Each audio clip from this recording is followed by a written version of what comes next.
All right, good people, I need y'all come on. 10-minute timeout. It's about that time.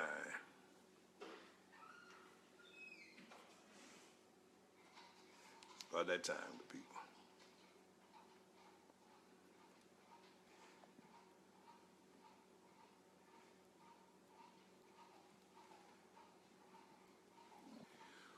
I am here waiting for you. That's how I do, Miss Lee. Silly. Good people, we're waiting for you to come on. It's good to see you coming on. Sweet Miss Jenkins. Give a few shout outs while y'all come on. I am great. Apostle James Adams, good to have you on as well. We're in for a good conversation tonight.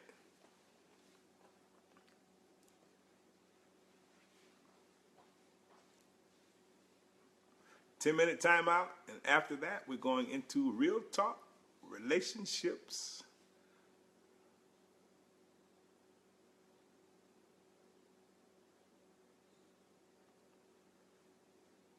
Hey, Henry Thomas, Maestro, Maylette, good to have you on. Deborah Thornton, good to have you on. I'm going to holler out while you come on. Kathy Orr Nobles, good to have you.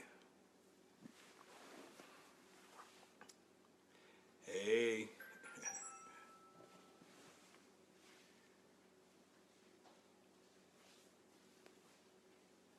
We are waiting for you, good people. Olivia Mitchell.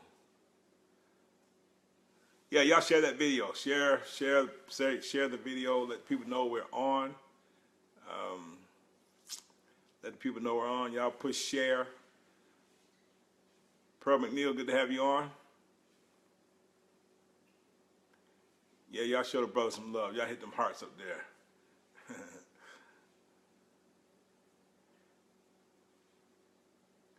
John Taven Simmons, SB. Give all my shout outs before I get started. Y'all make sure y'all share the video on your Facebook page so your friends can come on if they're on Facebook.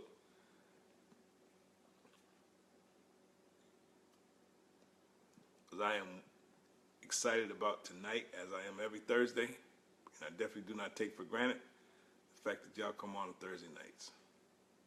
B. Florence Spence, happy belated. 50 look good on you, girl. Demetra, good to have you on. Y'all share that video. Let them know you appreciate. Karen Chandler, hope you're feeling better.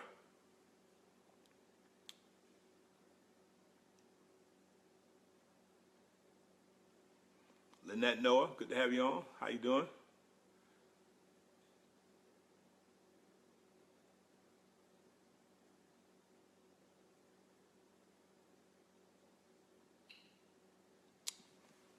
We'll get kicked off in just a second.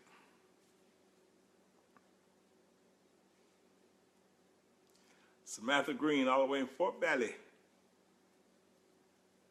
Tell my little man I said, hey, TC, this is my season gains. How you doing? Hey, y'all share the video now. Y'all share this post. Share it, so that we can all have a great conversation tonight. Canaris Colvin, good to have you on.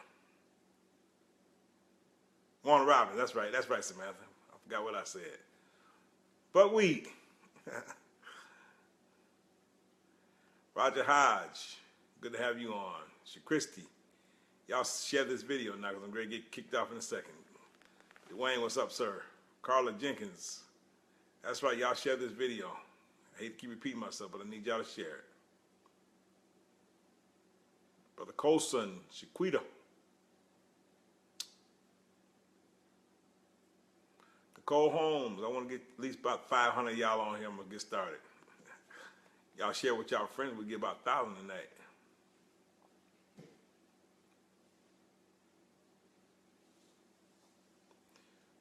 Hey. Tamika Nixon Perkins, all the way in Texas. How's the kiddies there, Tamika? Tell them all I said hello.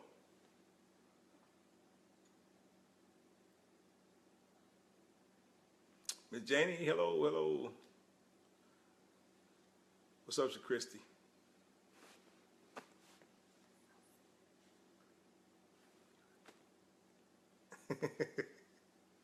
Let me stop being silly.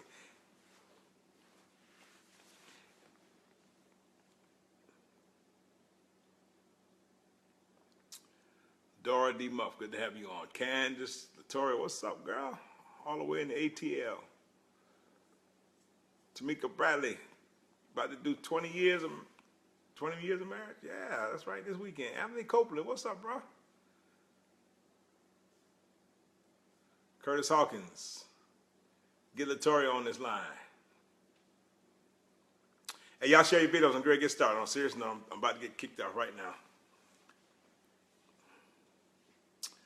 Britt Shanae, all the way in Seattle, Washington. All right then. Britisha. Well, we got West Coast, East Coast covered tonight. Appreciate y'all. All right, good people, I'm getting started right now. On a serious note, I'm done. Thank y'all for coming on. Let me first, again, let you all know this is my Thursday night 10-minute timeout. This is something I do every Thursday night. 10-minute timeout. I love to give motivation and inspiration. So let me start with this because we're going to talk about the power of the right associations. The power of the right associations. There's a quote that I usually like to start with, and this quote is very, very true. It says, "Show me your friends, and I'll show you your future. Show me your friends, and I will show you your future." I wanted to start with this because we actually touched on this last week, talking about the power of the right associations, because I want you to fully understand that your next level is going to come through people. And you have to understand that God is the one who positions people in our lives to help us get to that next level of living. And you cannot ever get to the point where you discount the people that may come across your path, because that person may be just the one that God is sending to help get you out of your comfort zone, to help get you to that next place in your life. And so even biblically, when you look throughout Scripture, even when David was going through, imagine God sent Saul to David's life. And why I'm going to say sent Saul to his life. What I meant to say was he sent Jonathan, Saul's son. And even when you look at that, what I'm discovering literally is that when God knows that we need to go to the next level, when God knows that we need some key people in our lives, he knows how to send the right people in our path. And I even looked at the story in Kings when God tells Elijah to go to Zarephath, and says there's going to be a widow woman there to take care of you. He had never been there. He didn't know who the woman was. But again, God had positioned them to make that thing happen. And I want to say this because, again, realistically, I am convinced that we have to have the right people in our circle in order to get us where God wants us to go. And so my question again, as I posed last week, is who are you really hanging around? Who's in your circle that's sharper than you, that can help you, that can challenge you, that can get you to that place of changing your thinking, changing your outlook on life? If you are the sharpest pencil in the bunch, I can assure you, you're not doing yourself justice. I want you to hear me because, again, I am convinced that we have to get to the place where we sincerely try to surround ourselves with people who can help us. And I always tell people, you got to have people in your circle who can educate you, and I've said this before, who can elevate you, and then who can evaluate you. People who can educate you, elevate you, and evaluate you. And I am one of those people. I believe that the key thing you have to do is have people who can elevate you, people who can help take you to that next level of your life. I am saying this tonight because all of you who are on this line have to really understand that God says that your purpose is still there. Your purpose is a part of your life. And, you got to get to that place where you do what you got to do to get to that next level. And I'm sort of at that place now where I am strategically focusing on making sure I have people in my circle that I can help as well as they can help me. So let me just share this right here, and I'm going to be through because I'm actually more in my mindset of dealing with this relationship. And so if you hear me fumbling, that's because I have my mindset on something else, but y'all forgive me tonight. But again, I want you to get to the place of understanding that your best days are definitely ahead of you, but you've got to position yourself. You've got to get to the point where you're reading more, where you're looking at reading motivational books, where you're listening to CDs that can help empower you, that can impact your life. And if you get to that point where you can do that consistently, make that a habit, I can assure you that God will start sending people in your life that will help you get to that place where you're trying to go. Again, I always tell people, you have to learn how to become the person that can attract people that can help take you to that next level. And I am convinced that you have it in you, because you wouldn't be on this call tonight, but you've got to get to the place where you really start changing your mindset, changing your thinking, changing the way you go about your daily routines, because again, you don't want to get to the point where you waste your time. You want to get to the point where you literally make the best use of your day, because again, at the end of the day, you want to be able to say that you've given it your all so that God can position yourself, because again, I always tell people that God has a prepared place for you, that place called Canaan. But again, that Canaan is a prepared place for prepared people. And there takes preparation to get you to that place that you want to go to. So let me just sort of pause right here and just say to you again, show me your circle of friends, and I'll show you your future. Because again, your circle of friends, your circle of influence, it makes a difference, and you want to try to get to the place where you surround yourself, evaluate your circle, and I can assure you that your life will get to the point where it gets where God wants it to go. Let me just say for this last segment right here, again, try to get to the place where you do what you have to do to go to that next level.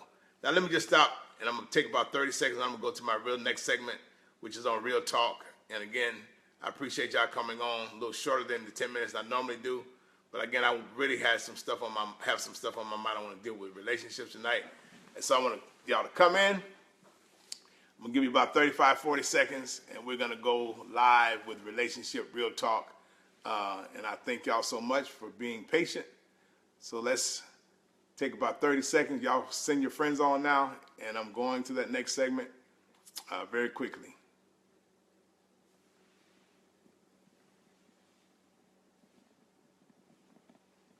And I also want to say I got my friend here tonight. And I promise you she's powerful, as well as my third part of the team. And we're going to deal with some real talk tonight. And I'm hoping that Sanja Miller is coming on here tonight. I told her earlier, so that we can talk some real talk in these next few minutes. So y'all be patient. I'm coming on in about 10 seconds. Well, I'm already on, but I want to.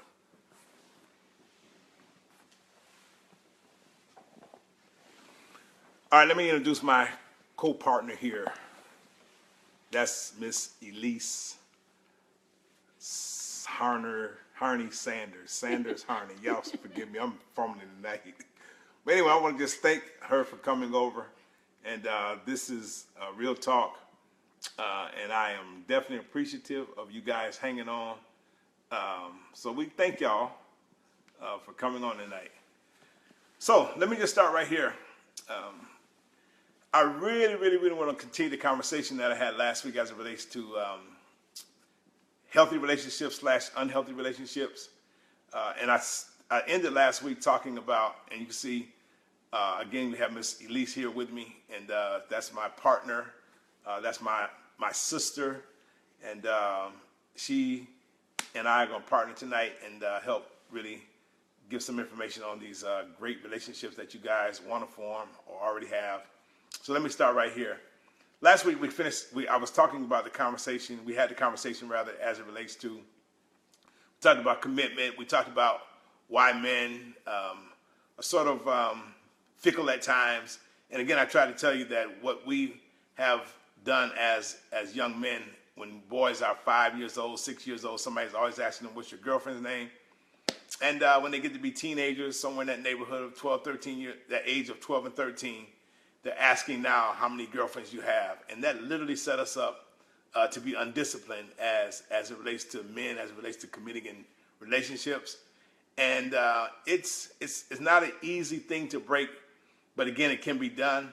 And so I want to talk about how you and I can have healthy relationships and even how to spot unhealthy relationships. So I'm going to let Miss Elise take over tonight and for a few minutes, because she is full of knowledge, wisdom, and we're preparing for this relationship movement that we're going to be doing very shortly.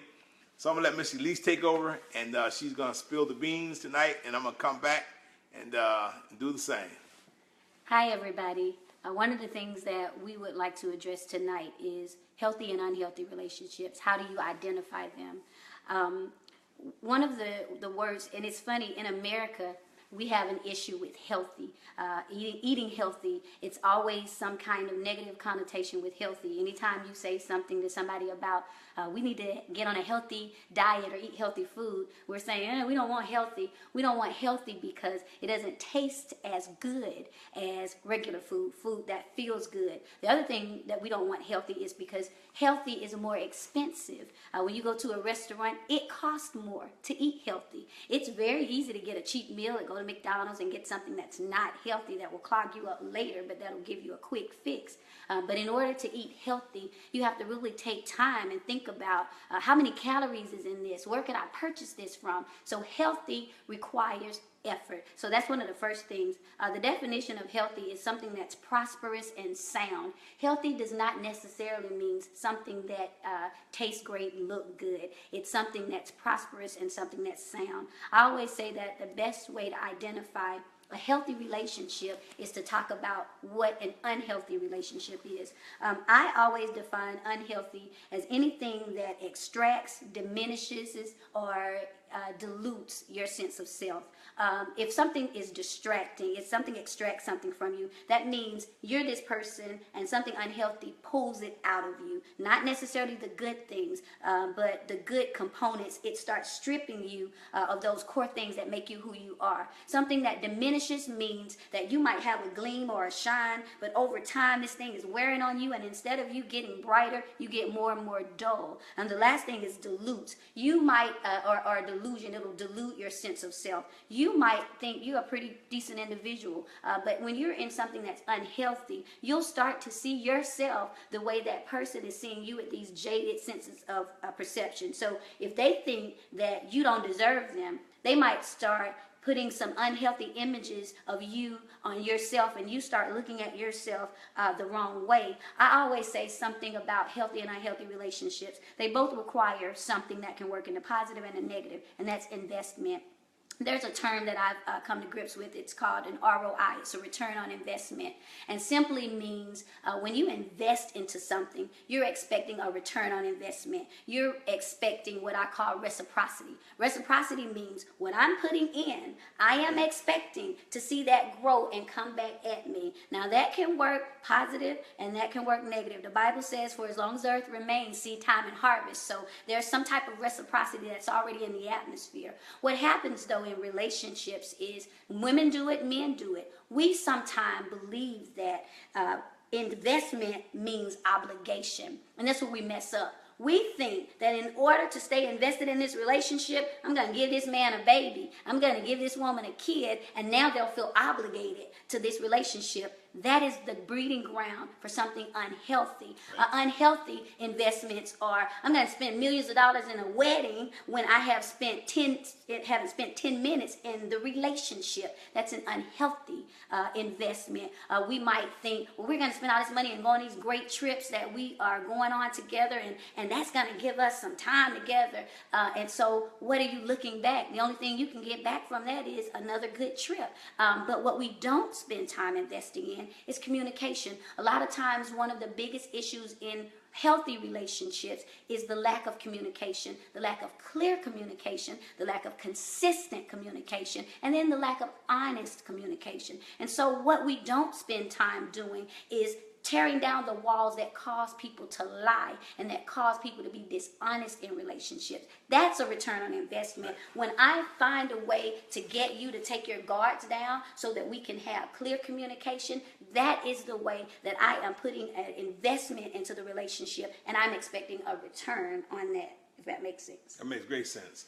And the other part of it is, as I said to the brothers especially, that literally I always say that ladies are really easy to get along with. You give them attention, communication, and affection. And so communication is very, very vital, but again, it has to be clear communication. It has to be concise communication. It can't be any distraction. You can't have your cell phone out. Women want to be heard. And again, when you start talking about a healthy relationship, I always say that you got to have somebody who can pour into you, because again, if a person is not able to pour into you and you get some, as a matter of fact, if you're the one doing all the pouring, eventually you're going to run out. So you have to have somebody who not only pours into you, but you should be pouring into each other. And so again, I am convinced that we have to know when as a matter of fact, most times we already know when it's healthy or unhealthy. But I think a lot of times we get in denial. We stay in denial, knowing that it's unhealthy, because my thing is, if I can't be myself, I'm already in an unhealthy relationship. I need to be me. And so again, that's the thing that we have to understand, that if you're taking outside of who you are, you're already in an unhealthy relationship. If you gotta, as I said last week, if you gotta go through the cell phone, if you don't have trust in each other, it's unhealthy. You've got to be able to have a relationship where you're honest with each other, where you're having fun with each other, where you're making memories with each other. That's what you call a healthy relationship, not where you're tense, where you don't want to go home. Listen, I understand all that. Been there, done that, got the trophy. Got a souvenir as a t-shirt too. But I'm saying to you, you got to get to the point where you are at a place, because here's the other part. If I'm unhealthy, the only thing I can do is bleed on you. If I'm not healthy, I can't do anything but bleed on you. And so we have to make sure that we are healthy, because a lot of times we're dealing with unchecked baggage that we have not dealt with from our past or from our childhood or from wherever. And so we want to go and jump into a relationship, and then we get into the relationship, we're wondering why the relationship is not working. And it may not be the other person, it may be the fact that we're just holding on to some stuff that we have not checked yet, and so it makes us unhealthy. And that's why we have to make sure that we're healthy in order for somebody else to recognize the gold in us, if you will. Because again, if we're unhealthy, it's not going to help anybody else. A lot of times what I've learned is we don't like to admit we might have messed up. We don't like to admit we might have jumped too soon. We don't like to admit that we might have put the wrong investment into something. And so we'll spend all of our time, all of our energy, all of our emotions steadily pouring into something that we see is at a dead end. We'll continue. I'm just going to make it work. I'm going to just shake this situation. It's a dead horse, but I'm going to shake it, and I'm going to just speak life into it. And then we get frustrated with ourselves, with each other, with God. Why isn't this working? And so one of the things that we don't do a good job at is learning that it's okay for me to take time and invest here first, so that I can make the relationship healthy. And so a lot of times our heart isn't healthy. We haven't, and don't get me wrong, it's great to cater to another person. It's great to help them be who they need to be. But if you're not whole, if you're not healthy, if you're not happy, there's not much you can do for the next person. We did a session a couple of months ago, I believe, and we talked about the missing piece. Sometimes we don't have peace in our relationships because there's a piece missing on the inside of us. Oh, yeah. Because a lot of times we'll hold a bag that's full of the essentials that we need to be happy, but we'll get connected with somebody that didn't bring anything in their bag, and we are continually taking things out of our bag. You need a toothbrush? Here you go. Oh, you need soap? Here you go. Why didn't he have soap? You need deodorant? Well, why is a grown man walking around, and I'm speaking metaphorically, why is a grown man walking around with no soap and no deodorant? And we're thinking, well, let me give him mine. I guess I'll go around and be nasty and dirty and musty because I want him to smell good. And I said in the alliteration before I was kind of saying that if he comes to the table and you've given everything out of your bag to him, You're going to come to the table, your teeth are nasty, you smell bad, your hair is disheveled. It's because you've given all your essentials to him. Now he looks good and smells good. You are not looking well, and now he's saying, I don't want you. I'm going to look for somebody who is healthy, who smells well, and that's because we've taken our essentials, those things that make us who we are, and we've given that, we've invested that, and didn't keep something for us. And so we have to begin here first to say, wait a minute, what do I need to do? I think somebody asked a question about what is it that we do in the meantime, as we're in the meantime waiting between these relationships and kind of seeing what to do. This is a great time and a great opportunity to deal with the issues of our heart. If we were all to be honest, we can look at our failed relationships and the things, whether it be our relationships with our children, our parents, because a lot of times we don't want to say those type of things, or other people in our lives, and look and say, why did those relationships fail? And now let me look at what my role in it was. Those are the opportunities that we have to fix those things, so that when somebody crosses our path, we've got those things taken care of. And I definitely agree with that, because again, I was sharing before that it was only when I was in my mid-30s that I discovered that I had some issues that I had not dealt with. Right. And so I said to myself, that's why it was hard for me to have a healthy relationship, because I was unhealthy. And again, I had to go back and look at the past, and look at my childhood, and say, you know what, you had some baggage that you never checked. And so when I finally got that baggage checked, it was only then that I was able to start having a healthy relationship with somebody else. Because again, if I'm unhealthy, I can't expect to have a healthy relationship with somebody else, because I'm carrying baggage that has been unchecked. And so again, I want to go back to the question that was posed on a page with one of the ladies last week. And she was talking about, what do you do with the hormones? And I'm just going to paraphrase. What do you do when the hormones are calling your name and you're not married, you're single? And I really want, I'm going to let her touch on it first, and then I'm going to jump on it next, because I think that it'll be a good conversation for us to have. Again, we're talking about uncut, raw, straight to the point. Let's just be real, because those are real issues. Because you can't tell a woman, you know, a woman don't want to hear that, well, pray about it. So I'll let Elise tell you, and then I'll come back after that. One of the reasons I can speak to this is because I was married once before, got divorced before. I'm now married again, and there was an in-between time, a span of about 2 years, if not more, that I had to deal with what to do with me. What I can say is, here's the worst thing that you can do. The worst thing you can do is try to attend to those fleshly desires as a way to pacify yourself, because the truth of the matter is they'll only grow. Fires grow when you feed them. The more that you watch things that talk to your flesh and not your mental capacity, not your spirit, whatever it is that you feed, that's what's going to grow. And so something that might start off being a tingle is going to turn into a roaring lion, because you're just feeding it every day. Where you're watching, you're sitting around, you know, you're going to read romance. I'm not in a relationship, so I'm just going to read a romance novel. Well, all you're going to do is create this melancholy spirit that you're going to walk around wistful. I want to be in a relationship so bad, and because it's creating that.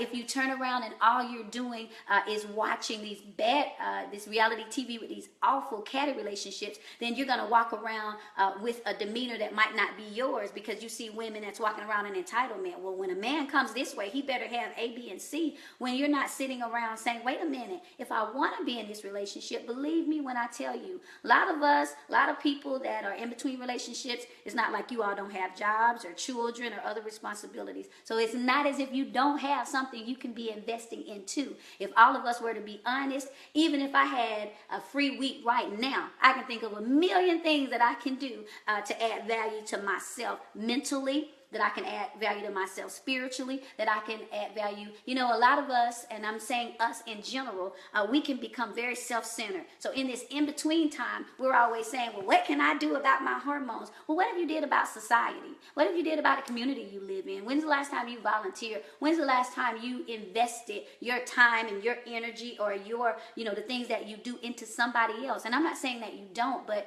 we have to look for ways. It's easier to look at the pain, and it's harder to look for the promise. So a lot of times we're not looking at the things that are promising. We're not looking at the things that could add value. If this is a between time for you and you have children, then this is that time to say, hey, you know what? Now that there's not a man clogging the atmosphere right now, let me spend some valuable time in raising these kings and queens that I'm raising. Let me figure out what I can do. If you have time on your hands and you're working, maybe this is the time while you're not responsible for a man and a husband. This is the time where I can travel, or I can spend this extra work hour to get a raise. These are the opportunities, because believe me, when you're married and when you're in a relationship, all that extra stuff that you're used to having, sweetie, that stuff changes. It shifts. It's different dating and living with somebody, married to somebody, and wanting to be married to somebody. Apples and oranges, they're completely different. So believe me when I tell you, the worst thing you can do is feed into those things that are just going to get worse. And the best thing you can do is to spend those times figuring out, getting you some girlfriends. Some of us, you know, we sit around pitiful, and I don't want friends, I just want a husband. No, you need to find some friends. Get you some friends, some people that you can relate to, have a good time with, invest your time and let them invest you, because at some point you're going to want people to talk to you for real, and it's going to kind of know that you can start building trust with. These are those golden opportunities that you have to do something about it. And I definitely agree with that. I always say, for me, I'm such an avid reader. I don't get bored. So even if my situation changed today, I would probably be so stuck in books that I wouldn't have time to be thinking about hormones. And I'm just being honest with you. And I'm not saying it'll ever come up now. I don't want you to think that now. But I am saying, because I believe in investing in myself, because I believe in trying to make myself a better person day by day, I try not to think on things. I would probably be in a position where I'm not trying to think on things that's going to put me in that mindset of, and again, I've been in a place where I've gone a good little while without a woman when I was during those single days. But again, my thing was I was always busy, stay busy, and I wasn't thinking about it. And so again, I know I said, well, you know, we got that hormones kicking. I understand that. But again, invest in yourself spiritually, emotionally, get to know who you are.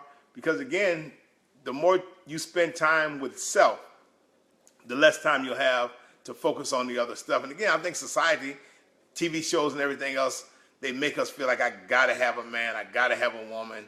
And again, you got to make sure you're healthy first, because again, at the end of the day, you can get the sexual satisfaction, but you're still going to be empty inside, because you still have not become the person that you really need to become at the end of the day, because you're not spending time pouring into yourself, getting to know yourself, getting to a point even loving yourself. Because many times we say we love ourselves, but our actions really don't show it. I mean, literally. We say we love ourselves, but our actions do not show it. Mr. Lee's going to talk some more. I was going to say, when you said that, a lot of us, and I don't kind of know where this is coming from, but I think it's important to bring up, a lot of us partake into self-sabotaging behavior. A lot of what keeps us single, I was talking to Dr. Knighton, and she was saying, you know, a lot of times we are in this single status, not necessarily because nobody is available for us, but a lot of times we have this way of becoming unavailable. Self-sabotaging means this: we'll find ways to tear at the things that are good, or to tear at the person that's trying to get to us. So we might say, well, I want a mate, and then that mate starts saying, well, now I like spending a lot of time together, and you start saying, well, I don't have all that time to spend now. My kids need me, and I got a job. I'm a career woman. All of a sudden, that's self-sabotaging. Or we'll say, well, we want a mate. And then that mate says, well, you know, I like home-cooked meal. Wait a minute. Don't try to put me in the kitchen, because, you know, I'm one of those women that I just need to be out there doing my thing. So a lot of times, or we'll have somebody that is trying to speak things that are positive into us, and we're saying, no, you're just telling me that because you want to set me up to fail, and no, go away with all of that. So we're self-sabotaging. We are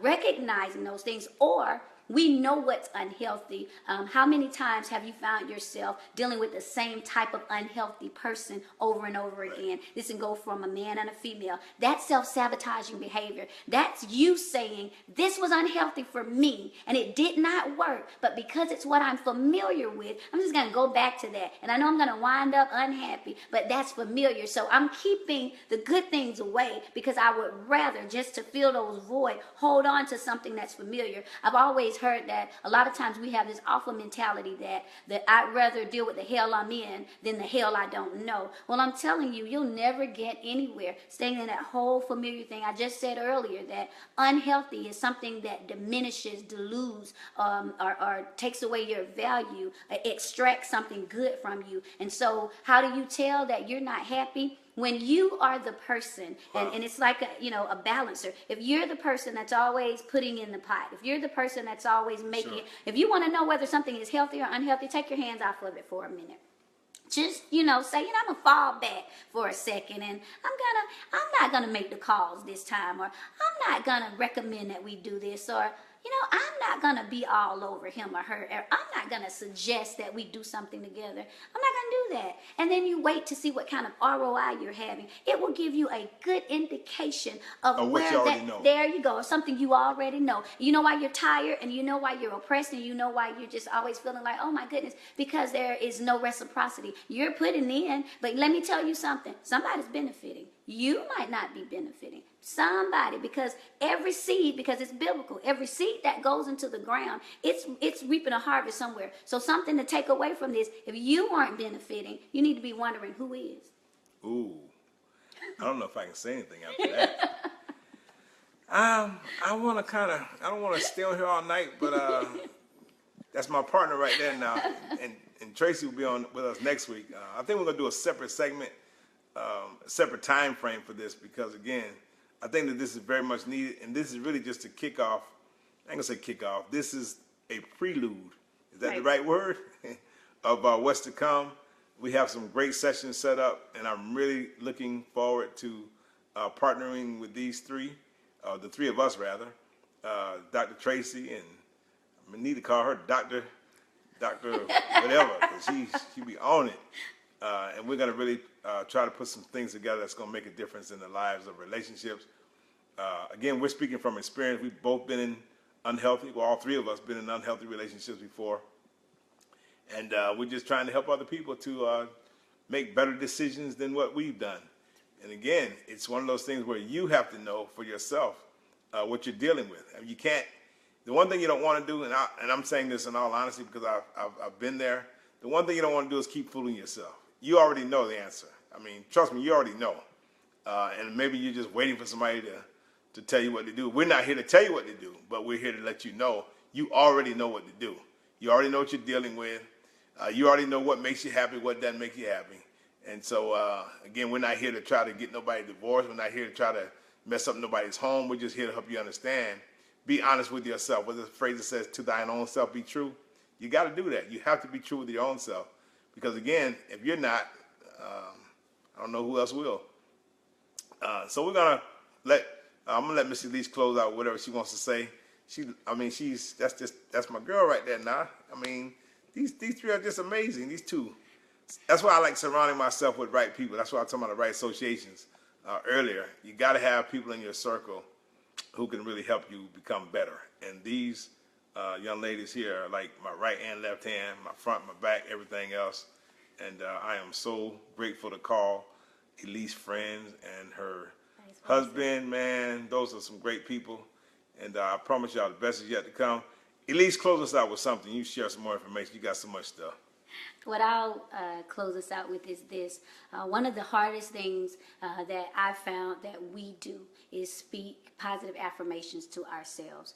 So I would like to give everybody a little homework. And that is when you get off of there's two things I'm going to ask you to do. One, as Pastor Diane's been saying, share the video so that we can spark some interest. Like I said, we have great things that are coming up, and we want people to be aware of what we're doing. So share the video. But what I want you to do when you guys get off this call, and it doesn't matter your age, it doesn't matter your relationship status, get to a place where you can look yourself in the mirror and tell yourself that you're worth the investment. And you got to say it until you believe it, because a lot of times we don't put the time and the effort into ourselves because we're thinking, it's not going to really matter, or, well, who will really notice, or, I mean, it's not a big deal. You're worth the investment. We can go back. Everything that God made was good and very good. And so we know that every good and perfect gift came from him. And so if you are a child of the King, then you're worth it. And so you have to get to the point where you can look yourself in the mirror, because you're going to be your biggest critic, but you're also going to be your greatest cheerleader. So look yourself in the mirror and tell yourself that you are worth the investment. We appreciate you guys so much. Y'all be blessed. I appreciate y'all coming on. And again, you are worth the investment. You are valuable not only to God, but you're valuable to yourself. Learn to love you for you. And we'll talk to y'all next week. Appreciate y'all coming on. Y'all share the video. And if you don't mind, inbox us some topics that you want us to deal with. We would love to be able to deal with them. So see y'all next week. Appreciate y'all coming on. We love y'all like a hog loves slop. Talk to y'all on next week. Y'all be blessed.